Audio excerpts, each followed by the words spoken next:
Hi, I'm Tim Roble, and welcome to another episode of Adventure Athlete. I'm going to talk a little bit about lessons learned in Joshua Tree on my first camping trip and how I've changed up my kit with all of that.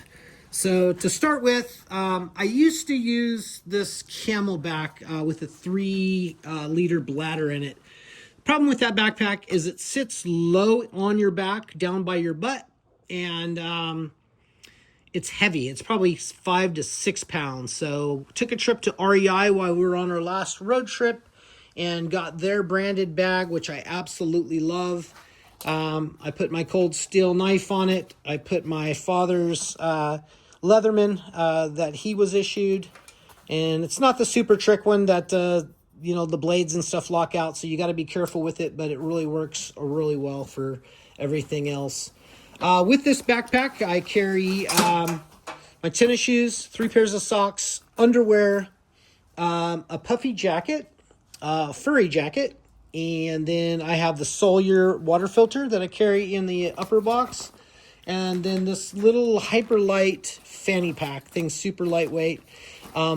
This has got some toilet paper in it, ibuprofen, aspirin. It's got a couple razor blades and those little knives in it. I did that for putting my phone and my motorcycle key, which I have recently put the Cetus Summit off their little spork. I put their carabiner on it so I can clip that to the inside of the pack and not lose the key.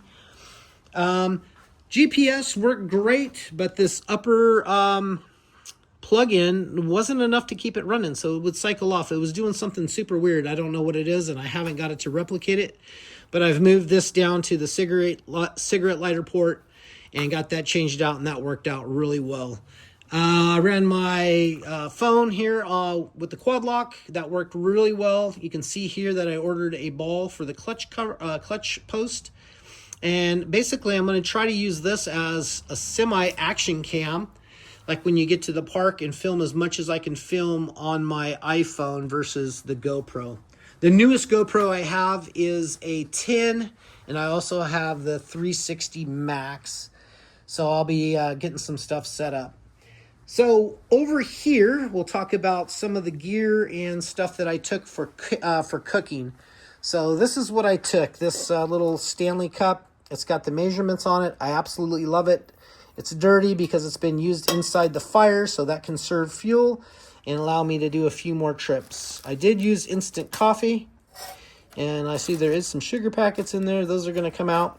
But I've had this little Coleman stove here for probably 20 years. You can see it's got a little corrosion going on. I'll have to take a wire brush and work on that. But carry that, a lighter, and of course the lid and some plastic in that little cup, and that works on this fuel deal here. When I got home, I went and dug around and I found my jet boil, which, on the larger fuel container, you can do 55 boils on one container. Super efficient. But why I had that sitting over there, that's my discard pile. This is never used. I think I'm going to put this up for sale and try to get rid of that. I don't like it because it's got like a non-stick on the inside, and I don't like to work with non-stick, and that would be something that I could not use in the fire to conserve fuel. So that's going to move in that direction. I did buy a, what's this called? It's not a cast iron. It is like a plate steel pan that I've seasoned. It's the 8-inch. I got it on Amazon. I am an affiliate, so I'll have a lot of the stuff down on my store, linked if there's anything you want. But I thought that'd be a good way to barbecue a steak, fry a steak on the fire if you could not put the grill up. And I did buy a titanium grill that's about 8.5 by 12. I think that's going to be a nice solution for grilling a steak over a fire. I didn't take a hat, so I added a hat to that. I have this little Flex Trail pump. I got this off of Amazon. It's 2 clicks to air it up. And that thing is like a little turbo, and it'll air up a mattress in just no time. And you push it once, and let's see if we can get that. There we go. Got a light and a different, and it's got a little hanger on it for inside the the tent. That works out really well. My tent was a Big Agnes tent, and I took that out. As I was setting it up, the shock cords were pulled out on two sides, so I ended up having to cut those shock cords to get the thing assembled. I messed with it for about 30 minutes, and I actually couldn't get it. I pull it one way, it'd be too long on one side, too long on the other side. It's just like there was too much in there to be able to put it together. So I cut it, put it together, made use of it. Kind of took a hasty trip on that. I just took stuff out of a backpack and started packing. We ended up having some business down in Costa Mesa, so we spent the night down there. I didn't get back here till 9:30. Finalized the packing, got on the bike, and rode to Joshua Tree. I like to get to a place at check-in. Gives you an opportunity to walk around and scavenge for some wood that people have left for you, as well as some water I was gifted with that worked out really well. Let's see. That being said, why I went to this one is I took this Thermarest little pump, and I just fished that out of the garbage. This thing was the biggest piece of crap. I don't know if it's broken or what's going on. It's a pretty simple design, but back in the trash because that's not something I'm going to use. I am looking at these two different pumps. Why I have two, I have no idea. I just looking through the stuff I have. They both plug into the battery tender line that I have ran on the bike right here. That being said, that works out well. I've tested both of them. They work. So I'll see which one works the best. One comes with a pressure gauge and one does not, but the other one's a little bit more compact. As for this line goes here, I think I'm going to do a little sticky band, like the spring steel bands on this, and be able to pry that down. And maybe use the MSR. They make a multi-fuel stove that actually uses unleaded. So you could get to the campsite, siphon off a little of your fuel there into your bottle, use that for the day or week or whatever it's going to be. If you need more, there's some on the bike. And when you're done, you can pour it back in the bike and continue on your trip. So I'll have to do a quick little look for that. But for right now, this system is going to be my setup. This is a titanium little water bottle, single wall. I plan on using that with water, and then the other side is smart water, the bigger water filter or bottles. That works really well with the Sawyer Squeeze in my past experience. I did take this stainless steel cup, but no lid. That worked out really well, so I have ordered a titanium just to keep the weight down, and it's got a lid on it, so keep my coffee warm a little bit longer. That being said, I was down in the dirt in my True Work T3 pants. Those worked out really well, but I knew I wanted a chair. I've had a few of these in the past, and this is the CLIQ, not sponsored and not affiliated with them in any way, but this thing basically folds up to the size of those bottom legs and then comes in and puts itself together in about, 15 or 20 seconds. Super comfortable. I'm 230 pounds. It sits me just fine. And I still have my first two that are going to go in this Humvee project. So tents. I think I talked about the Big Agnes and the poles.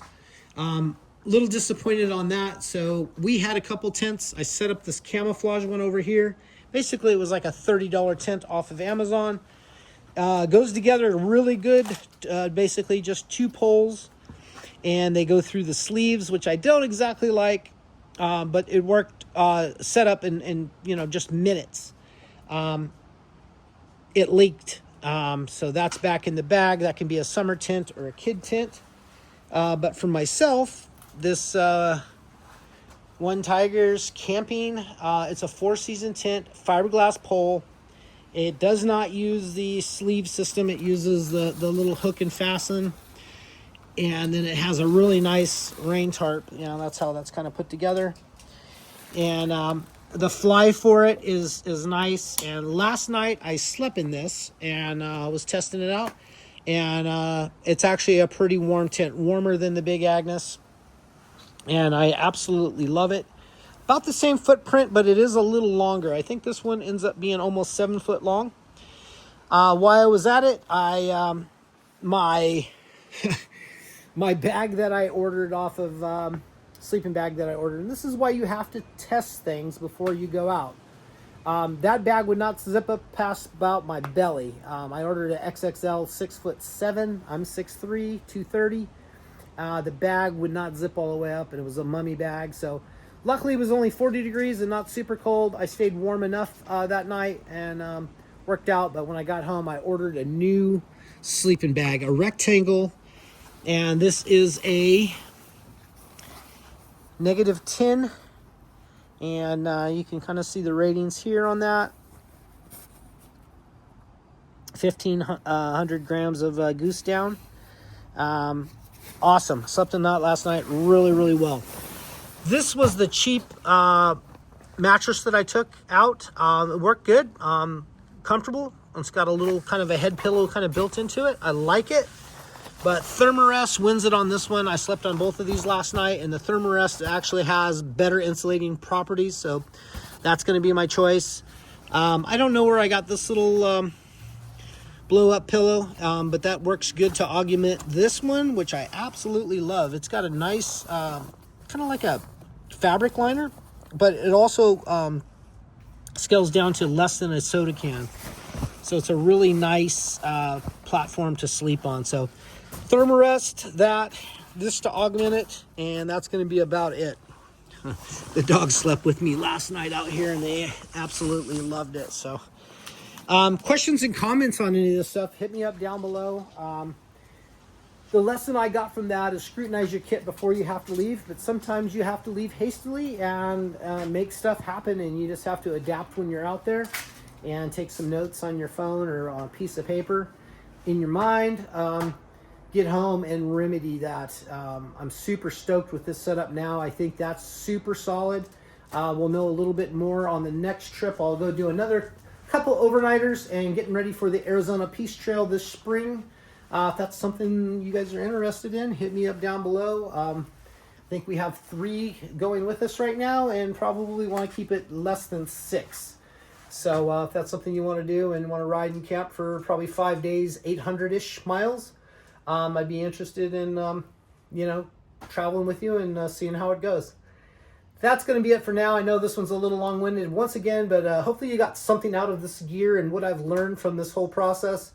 And as I learn more, I will be sharing more. So calling this kit solid right now. I'm going to pack everything up and going to get going on this Humvee project in the next probably 2 to 3 days. I'm going to have to pull it out and get some things framed up outside. Then I want to get it sheeted before it starts raining again. But basically that's what this channel is going to end up morphing into. Is you've seen the build of the ultimate adventure bike. Then it's going to be the build to the use, lessons learned. Humvee, same thing, the build, the use, lessons learned, modifications, because you don't ever get things right the first time. And so we can all kind of learn together and end up building cool things. Another thing I have coming up is a carbon fiber Sava full suspension bike that I have set, mountain bike, that I have set up to do bike packing. So we'll do a little bit of the review on the bike first, some of the things I'm going to do on the build, and then we're going to take that out and go do some camping off of that. That's going to be it for now. I'm Tim Roble. Thank you guys so much for sticking with me this long. If you haven't done it yet, please like and subscribe. I'd like to have you along on the journey. I'm Tim Roble, and I'll catch you here next time.